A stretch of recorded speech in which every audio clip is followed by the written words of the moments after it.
Hello and welcome everyone to Beethewellness podcast, episode 14. Welcome. Hello, everybody. Indeed. So Happy Memorial Day weekend. Yes. Happy Memorial Day. However, is that appropriate? Is it Happy Memorial Day? Or is it like somber Memorial Day? I don't know. Appropriate Memorial Day. Appropriate Memorial Day sentiment to everyone out there. Okay, awesome. So we are going to be wrapping up the final questions from our question to you guys a couple of weeks ago to ask us away anything that you've been wondering, that you've been trying to get further clarification during the challenges on. So we're going to dive right in, right? Well, I don't know. Did you want to tell your Monsanto story? Oh, my Monsanto story? Yeah. Well, yeah, it ends up not being about Monsanto, but it started with Monsanto. Well, yes. So yesterday, my mom and I were going to the Monsanto protests, and there was a worldwide protest that was happening yesterday, Saturday, the 23rd of May. And we were excited because, I've actually never protested anything, but this is something I feel strongly about. And I was like, all right, let's do it. Let's be good citizens and get out there and speak our minds and join with our people in a great cause. So anyhow, we're headed to the demonstration, and there was a Chihuahua running back and forth on the freeway. It's just a 2-lane highway, but nonetheless, literally it's Memorial Day weekend traffic. This little Chihuahua almost got hit like 10 times. And my mom and I turned around, basically stopped all the traffic on the freeway, chased this poor little terrified Chihuahua down with the help of another lady. And she caught it in a blanket, and it was freaking out trying to bite her. So anyhow, she hands it off to us because obviously we look like two clowns who are willing to deal with the situation. And we would have just taken it home. It had a collar, but we couldn't get to its collar because it kept trying to bite us. So we were trying to figure out what the heck to do with it. So we put it in my car, just in the back seat. And once it was there, it just kind of calmed down. And we took it to the SPCA because we were hoping they could get a hold of its collar. Yeah, and it's like chipped or something. Yeah, and it actually had a collar, it had a license, it had everything. So we were pretty confident that this dog would get picked up and they would get in touch with the owners.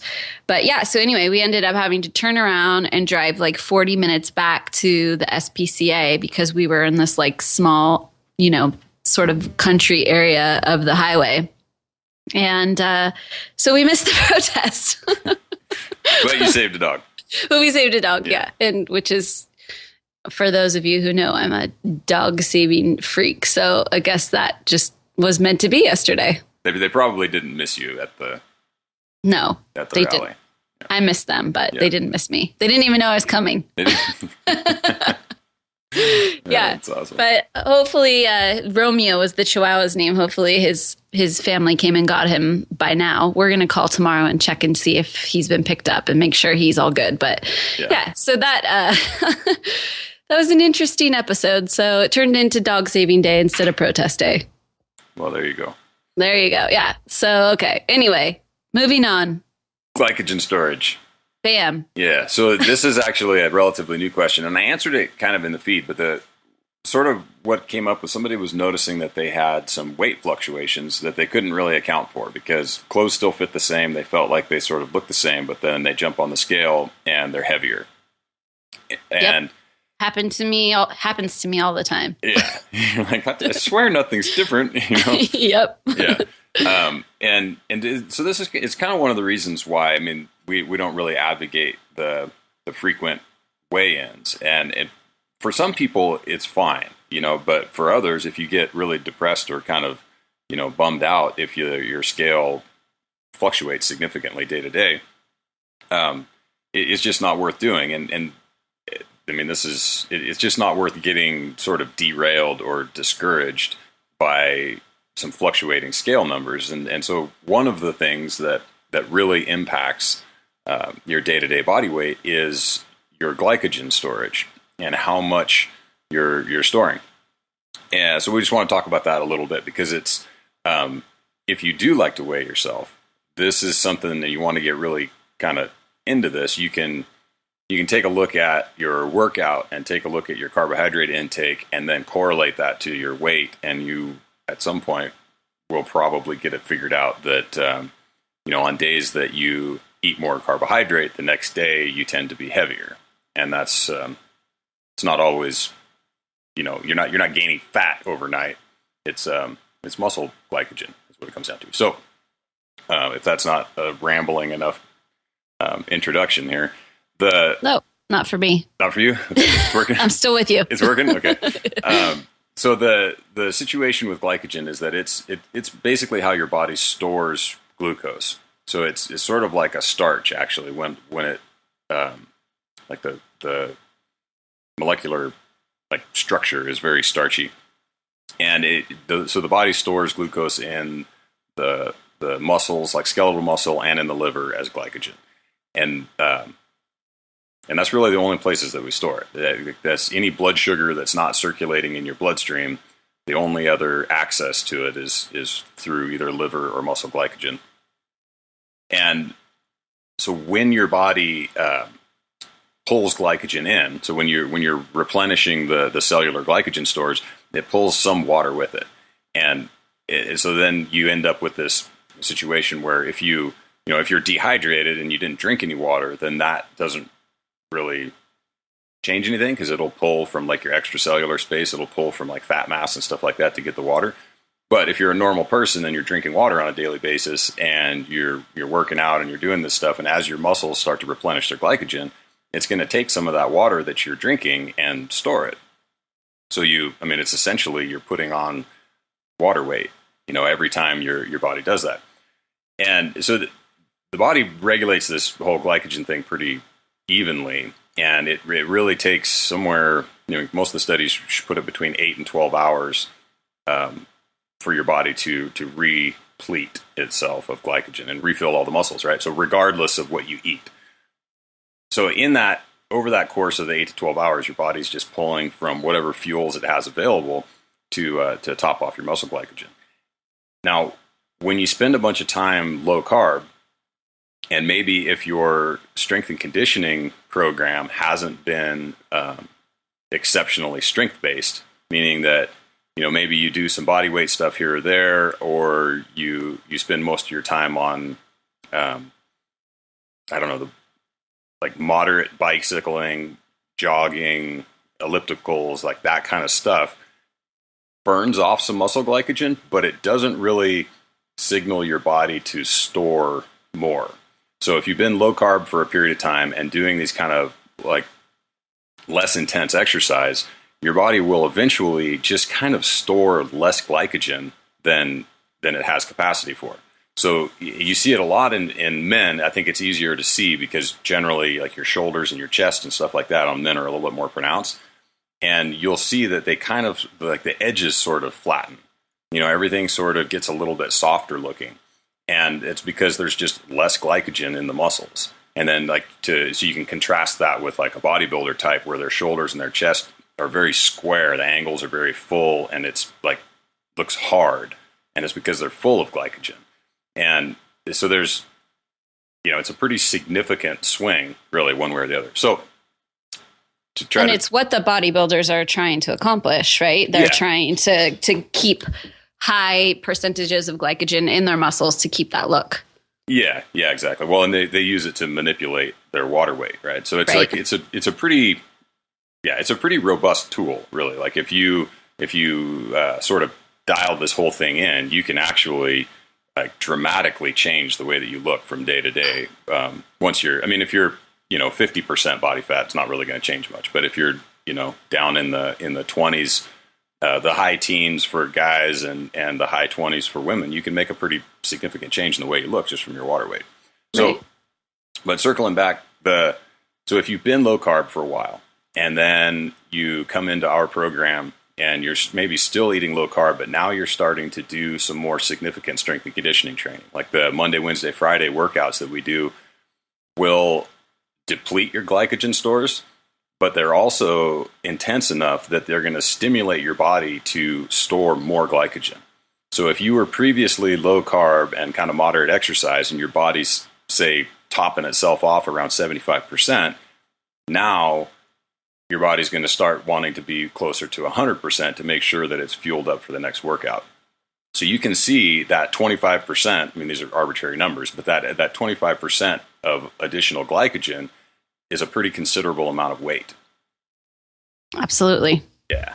So yeah, and for women, I mean, that could even mean 5 to 10 pound fluctuations, depending on, like Adam said, where you're at weight wise.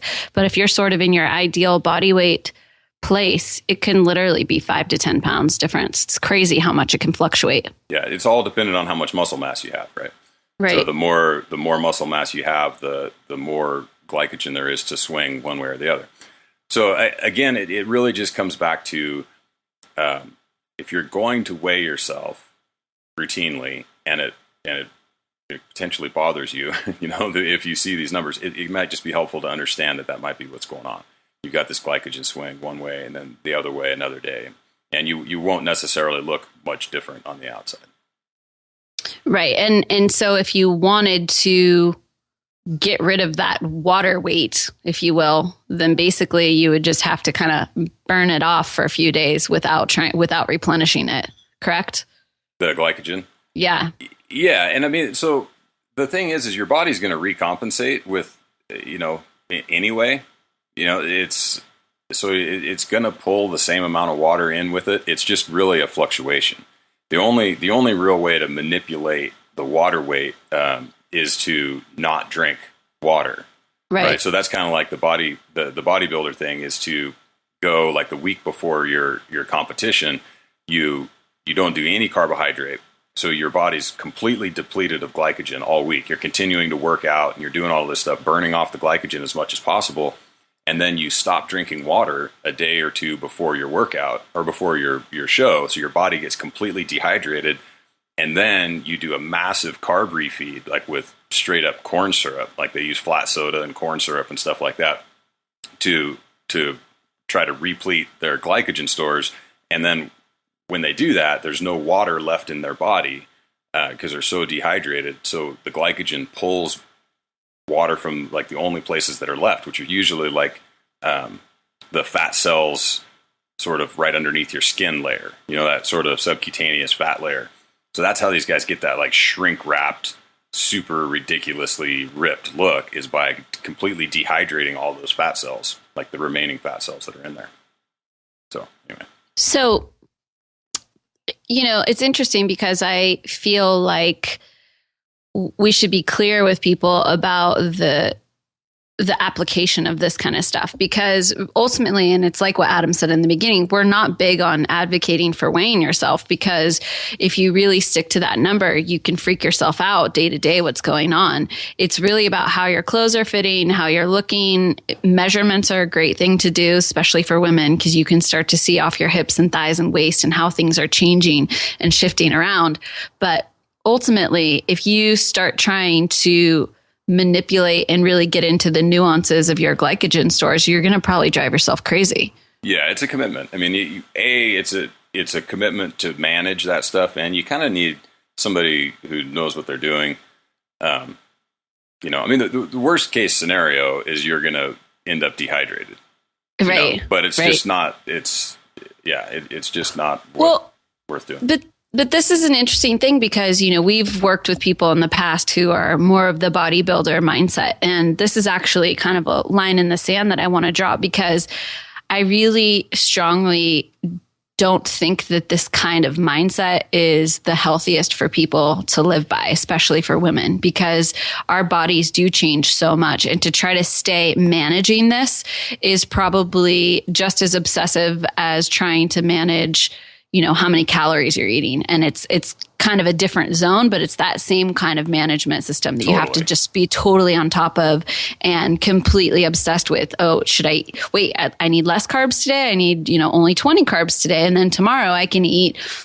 And this is this is a lot of the carb night stuff. And I've had clients in the past ask about it, and it works really well. There's no doubt that if you learn how to manipulate this stuff, it works really well. But then you're getting back into constantly monitoring every calorie, every macronutrient. You're getting away from the real premise of this whole lifestyle, which is you don't have to do that anymore. Right. So not that you can't do it and it's cool, you can learn about it and that's all great. But I always like to preface this whole thing with, okay, what's your true goal here? And as Beethewellness, our true goal is about wellness. And so maybe being obsessive about anything is contraindicated to your truest wellness picture. Yeah, it's true. And there's definitely,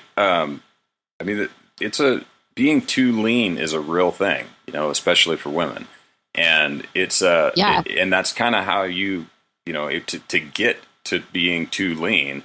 This is how you do it. You do it by managing water and managing glycogen and managing fat storage and all that kind of stuff. You can definitely overdo it. So anyway, I think we've kind of beat that one up. Probably. I don't think we have it all. No? Okay. I feel like I've been talking about glycogen for a while.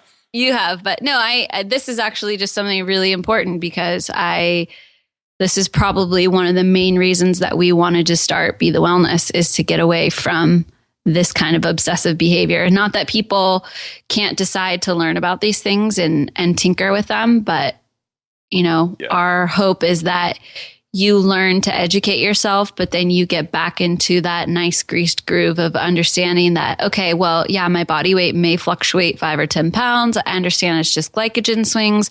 Doesn't really affect the way I look. It doesn't affect the way I feel. I'm getting stronger. I'm feeling good. Please let the number on the scale go. Like, I beg of you. Yeah, don't sweat it. Yeah. I mean, it's just good tools. It is just good like tools, any of this stuff. It's like just understanding that it's a thing can be helpful. Yeah, absolutely. Okay. So I guess kind of in that same vein, we had someone talk about carb timing and, I think there was a few of us that had mentioned eating your carbs later in the day. And a lot of people think, I always thought I should eat my carbs first thing in the morning. Yeah. And that is sort of the traditional line of thinking. But carbs later in the day, actually, for our purposes, especially when you're paleo, seem to keep that really nice stable blood sugar level for a longer period of time in the day. So I always like to say that if you had, kind of a straight line and this straight line indicates your blood sugar, whenever you eat, your blood sugar is going to spike. So if you've had this nice flat line from your last meal all the way overnight until your morning breakfast or the time that you break your fast, however high you spike that first initial, glucose input is kind of going to dictate how your body responds and craves food for the rest of the day. So if you hit it with something pretty carby and something pretty high in sugar, you're going to spike it way up. And of course, then it's going to drop way down low. So the idea of putting your carbs later off in the day is that you keep that nice flat line as stable as possible for as many hours as possible. So if you've got that nice, great line from overnight and you just spike it with some protein and fat, your body's going to recover pretty quickly, level back out, and be pretty good for another couple of hours. Totally. Yeah, I think you really nailed it on that. That really is the deal, right? So we're just trying to manage this stuff. And so that concept, like what Vanessa was just describing of maintaining essentially like a stable blood sugar level is part of the reason why we have all of these opposing views on this whole thing. So the reason why the standard sort of narrative on this has been to put the majority of your carbohydrate in the beginning of the day is because when you wake up first thing in the morning, you're naturally insulin sensitive. So the thought is that you need less of a spike of carbohydrate to sort of shuttle the amount of sugar that's around that you consumed and store that stuff, right? So the thought was, well, hey, you're super insulin sensitive in the morning, so that's the best time to eat carbohydrate because it's all going to get stored. Well, that's like the storage thing goes both ways. So it's going to get stored in muscle, it's going to get stored in the liver, and it's also going to get stored in fat cells. It's when you're insulin sensitive everywhere. So if eating carbohydrate in the morning, like that theory only holds if you eat just enough carbohydrate to replenish your glycogen and liver, or your muscle glycogen and your liver glycogen, which we know has already been filled, while you were sleeping. So it's kind of there was a little bit of a false concept there, Well, and there was also, the traditional way of keeping blood sugar stable is to eat 6 meals a day that are all sort of similar. And that the standard idea is to keep blood sugar even by keeping it slightly elevated, if you will. So let's have 6 meals a day that all have a little bit of carbohydrate, low fat, high protein, so we can keep it stable, but you're keeping it stable and elevated. And the whole thing behind this concept, behind the more primal and paleo ancestral philosophy, is let's keep your blood sugar stable, but let's keep it as low as possible so that you can stay as insulin sensitive as possible. Totally. Yeah, I think it might have been Art Devaney that said the person with the lowest average blood glucose over the course of their life wins. Like that. That's just sort of what it really is just what it looks like. You're like, well, for every reason we can think of, from cancer propagation and all of this heart disease, everything all relies on relatively low blood sugar. Right. Yeah. Anyway. So, but there is obviously we're not carb phobic necessarily. So, that's a really good point, because a lot of people do think, okay, well, the least amount of glucose in the bloodstream over your lifetime is the winner. But with that said, we're not necessarily saying that the least amount of carbohydrates wins the game always. There's important reasons to have carbohydrate in the diet, and the timing is very important, especially once again for women. And, we see this a lot with women who are trying to stay super, super low carb, 30, 40, under 50 grams at all cost. And it may not be what they need to support their training needs, to support the stress levels, to support everything else that's going on. Yeah. And so we're not necessarily saying, that that's correct for everybody. There are certain people that is okay for, and no problem. But the more important thing is, can we look at the overall picture for a day at a time and figure out how to maximize where we put our carbohydrate in the day? Yeah, totally. And there was actually a study, I think, maybe 2 years ago, or 2012, maybe, that came out that a pretty well developed study and they studied patrol peace officers, so cops in cars, and they just tracked these guys, and the only thing that they had them do was one group ate carb, or just sort of ate normally, and then the other group partitioned all of their carbohydrate into their evening meal, and the people who partitioned their carbohydrate into the evening meal lost weight. The other guys just either stayed the same or gained weight at a rate that you would expect to be normal. Pretty dang well done study, and it just works. If you don't want to know why or don't care why, it just does. You put your carbohydrate in the tail end of your day, and it just seems to work. So that's one thing. And then kind of along the lines of what Vanessa was saying about our feeling on carbohydrate intake, we're actually, like you said, we like carbohydrate. I feel like there's a way to sort of manage that, maintaining as low of blood sugar as possible, and then you get all your carbohydrate in one shot, and you get it in and you get it out of your system. So your blood sugar, you get all of the benefit of the carbohydrate, you get the benefit of the insulin spike, which is good sometimes, but then you just minimize the long-term effect of elevated blood sugar. Right. Right. So you're still winning in terms of what Art Devaney's saying is, if it's about the lowest blood sugar overall, you're still winning because you're just spiking it all at once. You're clearing it from the system and you're getting back to neutral. Yeah. So, but you're getting all of the benefit from that added carbohydrate. And a lot of people, I don't know if people are like me, but I really crave carbs or sugar or that kind of thing later in the day. And I think a lot of people do. It's sort of a natural nuance of the way that our bodies work, especially once we become fat adapted. And, so if you can just keep all of your carbohydrates or most of your carbohydrates to your afternoon and evening meals, it will also stave off those, the sweet tooth or those sugar cravings that a lot of people have. Because a lot of times, if you have uncontrollable sugar cravings, and I really want people to hear this, if there's a constant battle in your mind about sugar, you're probably not getting enough carbohydrate. it's your body's way of trying to beg, borrow, and plead its way into getting some more carbohydrate into your diet. So you shouldn't be sitting, watching TV at night or reading or doing whatever you are, fighting off the Cookie Monster. Totally. Or walking to the kitchen and getting your one bite ice cream. No, but it really is. It's your body's way of telling you you're not getting either enough calories overall or not enough carbohydrate. So it is important to listen to that. If you're always just trying to stay as low carb as possible and you're constantly fighting a sugar tooth, obviously, given that you've actually given up sweets and you've stabilized and you're fat adapted and all that good stuff, then that's probably a good indication that you probably need to do a little carb refeeding here and there. Yeah, totally. Yeah, if you've only been low carb for 3 days, disregard. This doesn't count.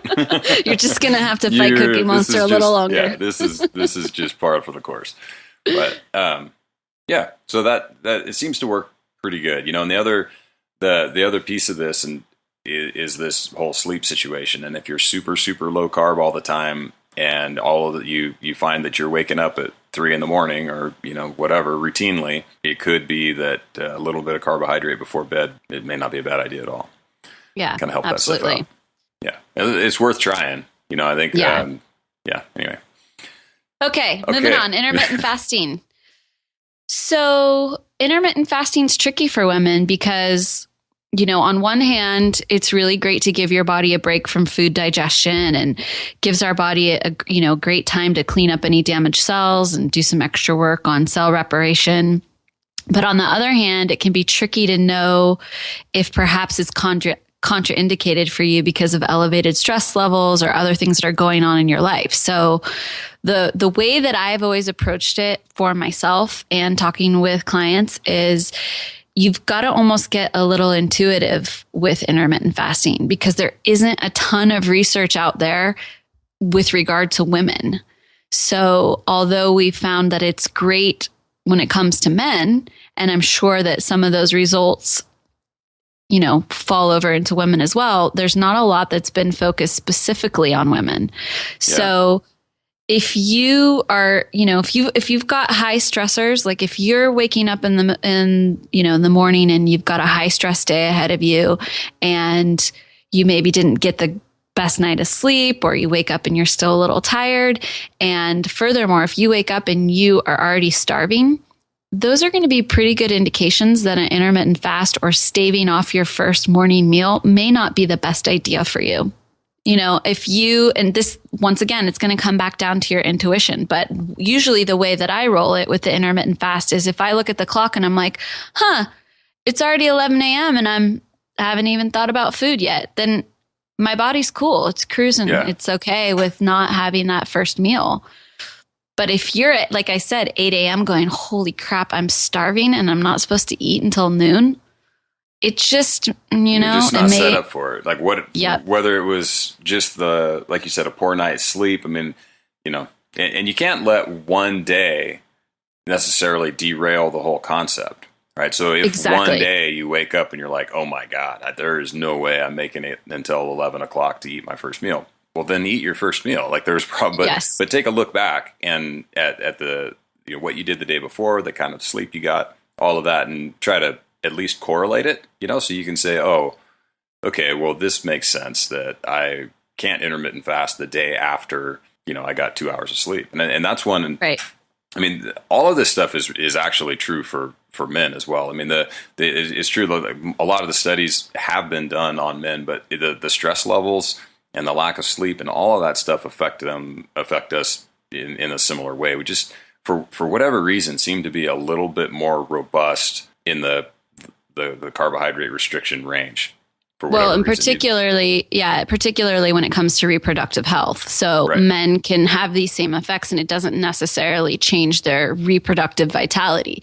But for women, it really does. So, you can start to have amenorrhea, or you can start to have dysregulated periods. There's a lot of things that go along with calorie restriction and this intermittent fasting thing if it's not right for your bodies. Yeah. And that's actually a really good point. So one of the things that you tend to see with people who are sort of seat of the pants intermittent fasting is that they end up also being on a calorie restricted diet.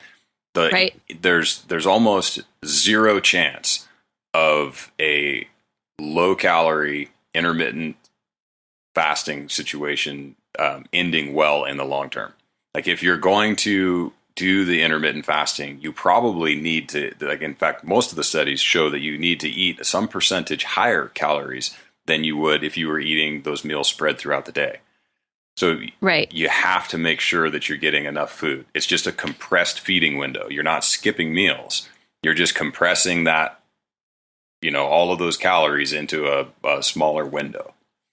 Right. Which can make it a real pain because, if you're trying to get, for a guy, 2,600 calories or whatever into 2 meals instead of 3 can be kind of a hassle. It's a job. Yeah. Yeah, it's a job. So, but when it comes to women, especially if you're trying to get pregnant, if you have anything going on with your reproductive health, and I would be weary of how you approach this and definitely just feel it out. If you have to get up every morning with an alarm clock and you're out of bed by 5 or 6 a.m. and every morning is sort of a grind, try maybe doing it on a weekend morning when you can sleep in, you can wake up naturally. Those are times when you can tinker with it. But if you're not in a place in your life where everything supports intermittent fasting being a great idea, then just be really cognizant how you approach it. And maybe, like I said, try it 1 day a week, see how things respond. It can be a great tool. It can be great for your health. It can be great for weight loss, or for fat loss rather, but it's, you just have to use caution when you're intermittent fasting. Yeah. Truth. So truth. Yes. So that is all we had today. We do have a couple more questions that we will approach next week, but congrats to everyone for finishing their May challenge. Everyone did awesome this month. I feel like everyone had, I know there's a few out there that said they struggled this month, but overall, I felt like a lot of people said that this month was a lot better than last month. Yeah. And I definitely felt that. Yeah. There was a bit of a lull energetically in the world. Mercury's in retrograde or whatever. Right? That freaking Mercury's always in retrograde. Yeah, like where is it going? Like when you know what I mean? It's like consistently disappearing. Yeah. Or whatever retrograde means, going backwards. I think it goes backwards or something. I don't know. Spins backwards. Yes. Well, anyhow, but congratulations to everyone. We're excited to start next month. Is next month it's our last month of spring? Correct. Okay. Yep. So we'll be jamming through our last month of spring, getting ready for summer, and we look forward to sharing the journey with you all. Totally. All right, so folks, we'll see you next week. Yep. Enjoy the rest of your holiday weekend. Peace. Bye.